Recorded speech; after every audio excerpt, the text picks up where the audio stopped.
Hello, everyone. I'm Dan Mosher, and this is the Mosher Media Podcast. And today I want to talk about HR issues that are facing those of us who own a company in the creative services field, those of us who employ graphic designers and videographers and editors and script writers and producers. We have a unique challenge, and of course HR is very challenging at any business. It's a lot of work, certainly, to put together a great team, to do all the recruiting and hiring and hundreds of candidates for one job opening you have, and going through all the resumes. And building a team is hard work. That's why big companies have HR departments. But when you're a small business, you are the owner, you're the finance department, you are the salesperson, and of course, you're the HR department. So for those of us in that situation, we have to know a little bit about a lot of things. And today what I want to address is the issue of being that HR person and doing the right thing and making sure you're in compliance. And certainly, as I have said many times before, I have many questions and very few answers. And I have in my life a wonderful and intelligent HR person who is extremely good at her job. And I am hoping someday that she might listen to this podcast and that we could have a discussion about some of these issues. And then what I would like to do is bring the answers that she provides to another podcast. So stick with me on this. Hopefully there's a lot of folks out there listening who are in the creative services field, and potentially even a lot of business owners out there who own operations working in photography or video production or graphic design or website design and development and all these wonderful fields. And so a lot of what I talk about in this podcast probably geared towards that audience, or I probably say things or offer up questions or discussion points that might hopefully fuel some discussion or be food for thought for people in this field. And what I'll start off with is that building the ecosystem, the corporate culture, is in a way like starting a fish tank. And my son and I got an aquarium. We got a 5-gallon aquarium, and this was about a year ago. We went in and bought one. And we had a hard time getting the ecosystem started. And we lost a lot of fish. We had to get the water right. We had to get the fish in there and get them fed and get the whole process moving, all the rocks at the bottom and the plants and the water to have the right chemistry, to have the right pH level. And unfortunately, we lost a lot of fish. And the pet store that we were working with was very kind, and they would allow us to bring back a dead fish. And they would replace it for us. Now, these tropical fish are, I don't know, $3 or $4. But, you're going through them, losing one or two every couple of days. And we were just really struggling. And putting a team together and putting a bunch of creatives into an office and setting up a bunch of iMacs and giving everybody projects and clients and getting all of that off the ground is hard to do. It is like starting a new aquarium from scratch. And once you have it up and running, once you have it going, the next challenge is adding new fish to the aquarium. It is possible that you could have everything going great, and then you have an opening. You need to make a hire. And you have to be very careful, because not only do you have to use all the other hiring criteria you have, but you have this ecosystem. You have the chemistry just right. You don't want to bring in someone that will upset it. And that could happen. So now, in addition to all the other hiring criteria you might have at your creative services firm, at your company, at your photography studio, you have to think about, how is this new personality going to affect the great chemistry we already have? And it is possible, it is very possible, someone can come in and improve things and be a real wonderful addition to the team. And it is possible that you could bring in somebody that throws things off. And we're going to get to, in a minute, how to bring perhaps new folks into your mix. some of the things that I have figured out that work for us, and maybe it's just food for thought. Maybe it would work for your operation. Maybe it wouldn't. Maybe you're a person working for a creative services firm listening to this, and you're thinking, well, does my boss or does the person that owns our firm think like this? Is this how things happen? So it's all food for thought. And one thing I want to address is the need for the background check, because I am by no means a perfect person. I happen to have a clean background. I happen to pass the background checks when we have companies that want to issue us access badges to certain areas, or there are times if you're going to do work for the federal government, or if you're going to go into a facility like a NASA facility, for example, and you're going to be the video production team, or even when we were doing work years ago for the Girl Scouts, and we were going to do a fundraiser film for the Girl Scouts of Northeast Ohio, and they wanted everybody there to have a background check, and that's perfectly appropriate. That is absolutely the right thing to do. But this is where the issue of the background check comes in. What if you, as an owner of a creative services firm, didn't know that one of your employees isn't going to pass the background check, and you don't find out until you're in a situation with a client that would like to have 3 or 4 approved vendors, approved contractors, and they're your employees coming into the Girl Scout camp or the NASA training center or what have you, then this is not the time to find this out. But you're in the creative services field, and certainly we can be forgiving and understanding. Human beings make mistakes. And just because I pass a background check does not make me a better person than anyone else. And I look at that when I see a creative person, and I think, well, what if they have a DUI? Does the DUI matter? It matters if I want to put the person on our insurance policy. We have a commercial insurance policy. We have an insurance policy that covers our vans and production vehicles and that sort of thing. And what if that person isn't on the policy? Or what if you go to add them and it doubles your insurance premiums? This is something to consider. Maybe if you have an employee that has a DUI, you say, well, we're going to hire you, but you're not going to be allowed to drive the company vans or production trucks or what have you. The other issue is, of course, the unfortunate situation where, we're in this heroin or opioid epidemic, and the felony drug charges. Certainly, when you think about young professionals in college, and I don't encourage this, but I would certainly be understanding or accepting or forgiving if somebody said, I did drugs in college. But you're going to pass a drug test when you're a young professional coming into the field, even if you did, this, that, and the other in your sophomore year of college.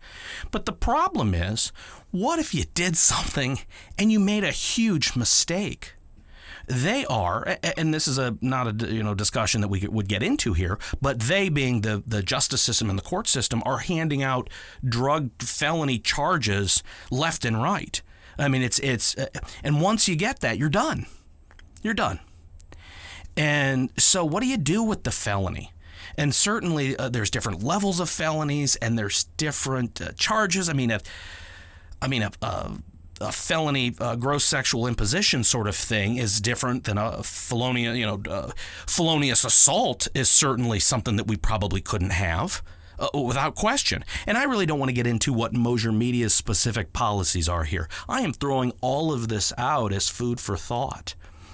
And, what if you have a candidate for a job who's just phenomenal, and you're really working through the process, and you come to find out that, 15 years ago, this guy got into a fight with his girlfriend, and he has felonious assault on his record. What do you do with this? And, at what point?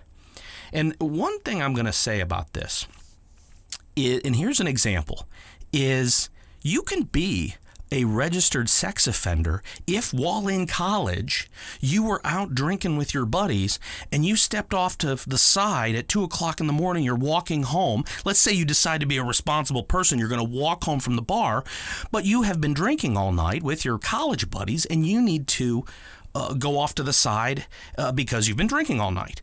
Well, you are now guilty of public indecency I know a young professional who is a registered sex offender because he needed to use the bathroom and he made the mistake of going on somebody's lawn on the way home, and unfortunately somebody saw it and reported him, and they pressed charges, and it progressed. And this person is the lowest tiered registered sex offender, but at some point when a candidate comes to your operation and you did the background check and you find out, well, he's a registered sex offender, and then you address the issue and the candidate says, well, here's what really happened.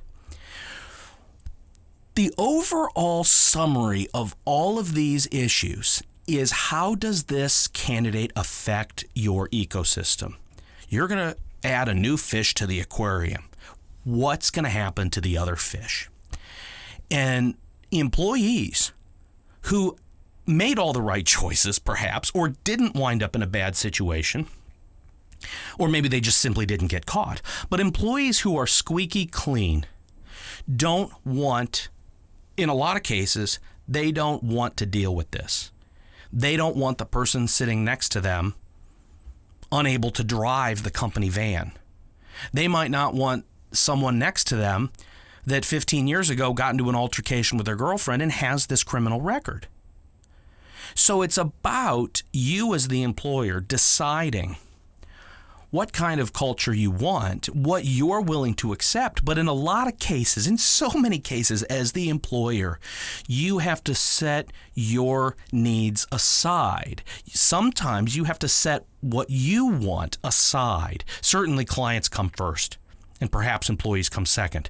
But in my view, the business owner, the stakeholder, the shareholders come third.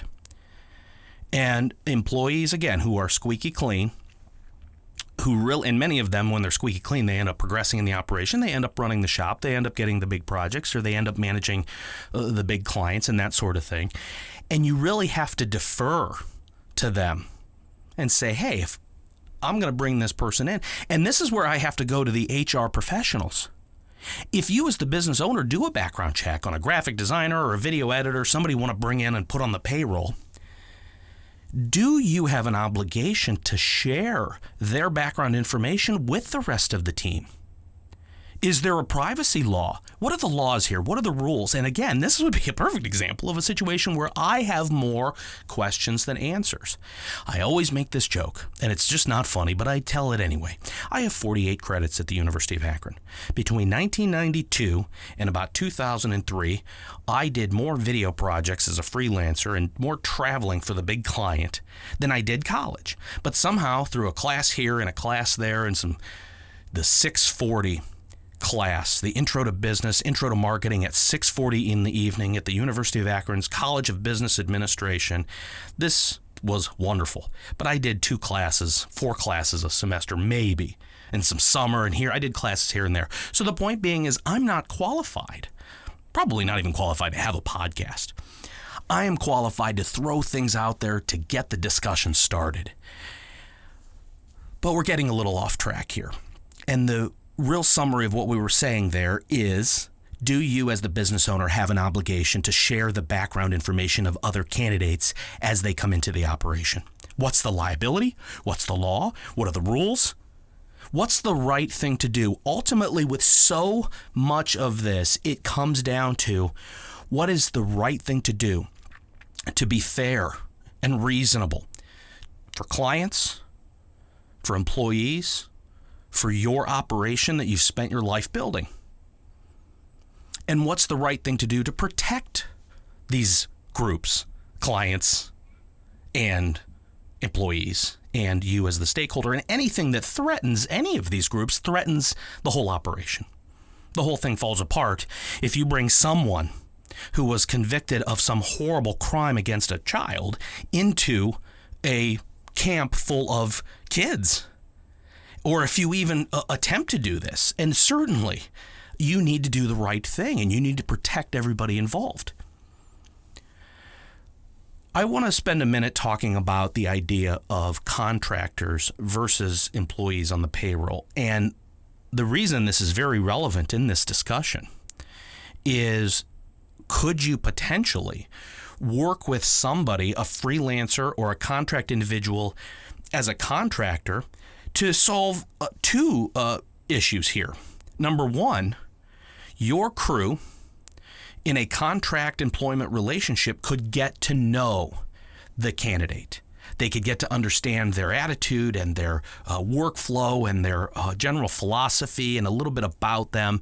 And frankly, this is a great way to slowly introduce new talent into your organization, is to hire them as a contractor. Now, if you have a candidate who is absolutely only interested in a full-time role at a company, and they're out, right now, as we're doing this recording, it's a tight labor market. And of course, in the decades that I've been doing this, I've seen the up and down of everybody's out of work, and now everybody's, every employer right now is taking all the good candidates. It goes up and down like the roller coaster. So sometimes when we're in a lousy job market where, candidates are plentiful, then, you might not have to. But if you're in a situation where you're interviewing somebody to come in and work for you and they want to take a full-time job right now and they're not interested in being a contractor, then this isn't going to work. But if you have somebody, maybe they're working somewhere else and they would like to consider coming to work for your operation, then maybe you employ them on Saturday mornings, or maybe they work on a project for you on a contract basis and they do it at home. And the advantage, obviously, is a couple things. Like I said, you get to know them and your staff gets to know them. You see how they would fit in, but you don't need to worry about the background check at this point. They're not going to be in your operation. They're not going to be interfacing with clients. It's, you probably don't have the right to do a background check. Well, you could. Certainly we're contractors to a lot of companies that will ask us to do a background check to have access to their facilities. And again, this is where we would defer to our HR consultant. You don't have to be an HR professional, but you sure need someone in your life, a good advisor. Like anything, you need a good advisor here. The other thing about contract employees is there's no payroll taxes. You can 1099 them. And again, I am not giving you tax advice. Consult your CPA before you do anything. Please don't tell the IRS, well, Mosher said so on his podcast, so it must be the law. Please do not do that. Or if you do and we all go to jail, we will run the prison's video production department. It'll be a great time. But the reality is you can avoid the Social Security and the FICA, all that matching funds and the matching federal taxes and city tax, all the withholding, and you can save your payroll costs about, let's say 11% is probably what that match is, and you can save that by hiring somebody as a contractor versus putting them on the payroll. What you have to be careful of in working with contractors is being in violation of the contractor laws, and that might vary from state to state. And again, this is where we need our HR consultant, and I'm hoping after this podcast that she reaches out and says, I listened to your podcast and I'm going to answer some of these questions. I love this discussion. I love the creative services field, but I enjoy being an employer. And I always want to do the right thing by everyone involved, clients and employees. So I think these things through very carefully. And it's almost therapeutic in a way to come in and share all of these in this podcast in hopes that this conversation helps to guide someone else in my position how to start this conversation with an HR consultant. But think about being in violation of contractor law, and here's a big one. If somebody comes in at 9 a.m. and they work till 5 p.m. and they're at a workstation in your office, in your studio, and they do their work directed by you, so you stop in at 10 a.m. and say, hey, how are we coming on that? And you stop in again at lunchtime. Hey, can we preview what you have? And then by 2 o'clock, you've got a list of notes or changes to the video or suggestions, or you say, hey, with this project you're working on, let's have a meeting at it from 2 to 3, and then we'll see where you're at the end of the day. You're managing an employee. That's not a contractor. So you run into a little trouble because if this goes on too long, this goes on for 6 months or a year, and they're sitting in your office every day, from what I understand, the way it's been explained to me, that's an employee. So if someone goes out and shoots a video for your company, or they take pictures they create some art, and they use their own materials and their own camera, and they do it on their own time, they're inspired by your direction, but the management of it doesn't happen in your office or doesn't happen in your space, and that person is free to go out and create the product that they're going to bring back to you. And once they create something that you like and then you pay them for it, you're buying this from them. That's a contractor, the way it's been explained to me. So in a lot of cases, videographers that are freelance are contractors. They go out and shoot some video. They bring it to their client. The client pays them. That client could be a video production company. Certainly in my career and in our operation, we have from time to time used freelance videographers. On a side note, my personal preference is to have everyone on my payroll. I rarely go to freelancers and contractors, and I don't know exactly why, other than I've always had a great team, and I've always wanted to be in the business of marketing the services of the people I have on staff. I know what our capabilities are. I've got everybody ready to go. I know weekly in production meetings, you know what our capacity is. We know what we can go out and sell.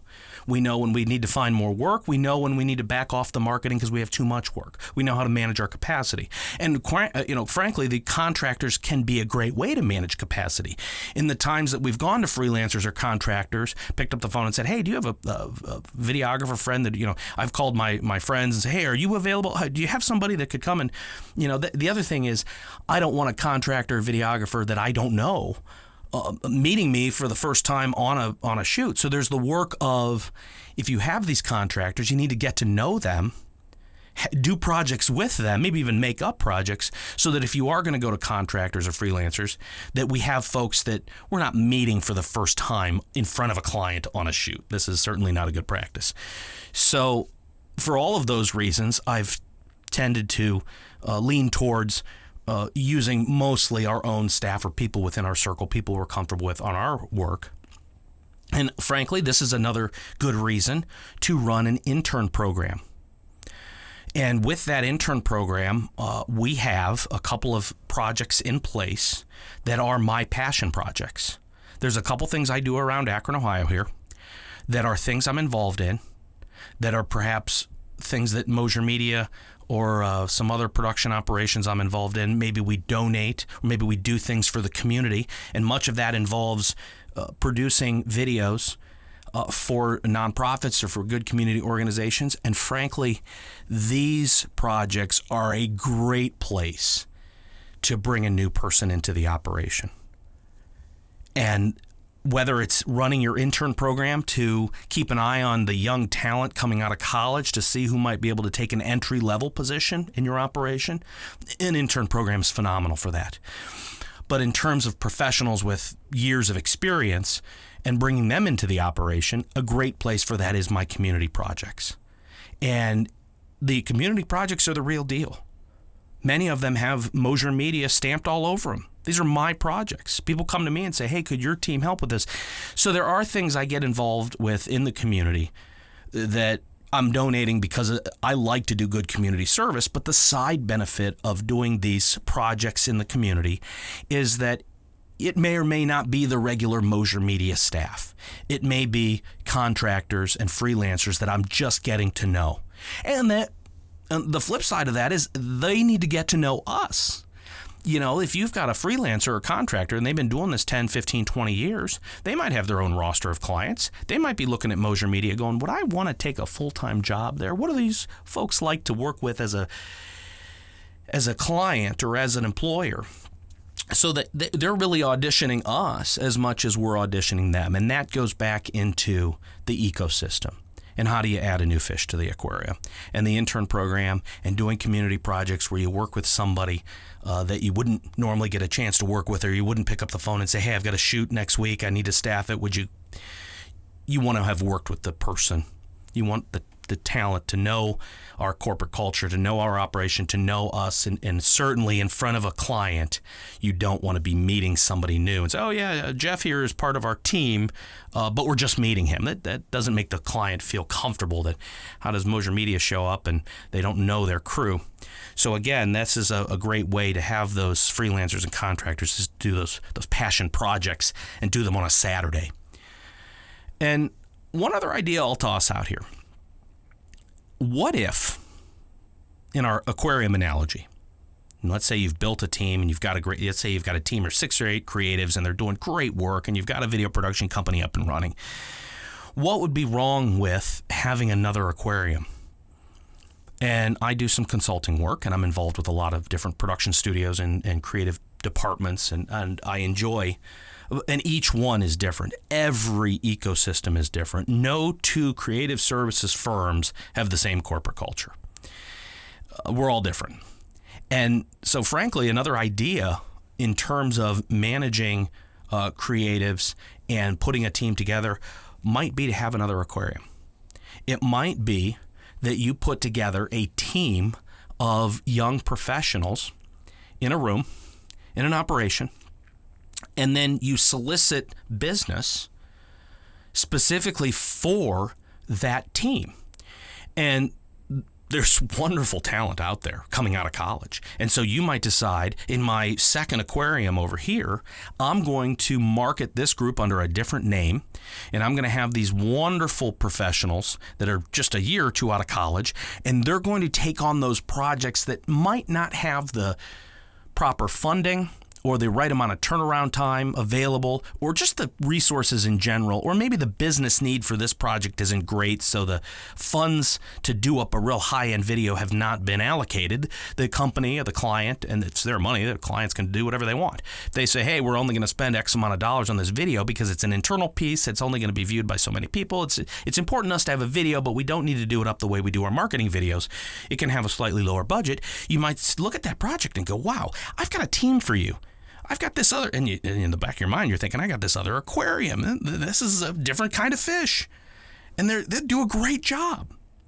But in order to differentiate it, you might have it at a different location under a different name. And there's nothing wrong with that. And what if you had a couple of those going? That's a whole nother discussion. That gets into some marketing.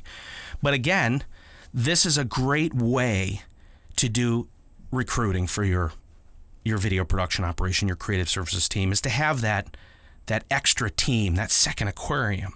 And whether that's your intern program, whether that's an entirely different operation doing a completely different level of creative service work, or whether it's your passion projects where you're getting a chance to work with a real talented and seasoned pro in the market, and you want to work with that person, and you just go out and do a great project just to work with that person. There's a lot of ways to bring new people into your operation. And frankly, you get to know somebody. And this is again not good at legal advice, but if you get to know somebody on a very personal level, there are times where they will tell you their background. And that is not a ploy or a trick, and that is not something that you should make a regular practice. But if you get to know somebody really on a personal level, then you can understand what they want out of the relationship. And then you can help them get where they want to go, whether that's a full-time job with your company, whether that's simply to interact with your company. And you do this for the benefit of your customers and the quality of the work that you're putting out. You do this for the benefit of the ecosystem you've already built. You do this for the benefit of your other employees who might have to work with this person up close in a studio, in the office someday. And the summary of today's podcast, as we wrap this up, is that we need to recognize that the business owner taking on the HR role is taking on a lot, and there is a lot to consider. And that if you have spent your life building a company and building a client base, you have a responsibility to protect the employees you have, protect the clients you have, protect everything you've built, and being very careful when you add a new fish to the aquarium. And in all of that, it is also important to admit that we are all human beings. We all make mistakes. Every single one. None of us any better than anyone else. And at the end of the day, we need to treat everyone with dignity and respect, no matter where we find them, no matter where they find us. And that would be the greatest service we could do. Thank you for listening. I certainly enjoy doing these podcasts, and I'd be thrilled if you found us at youtube.com/Mosher Media, facebook.com/Mosher Media, on Twitter and Instagram @Mosher Media.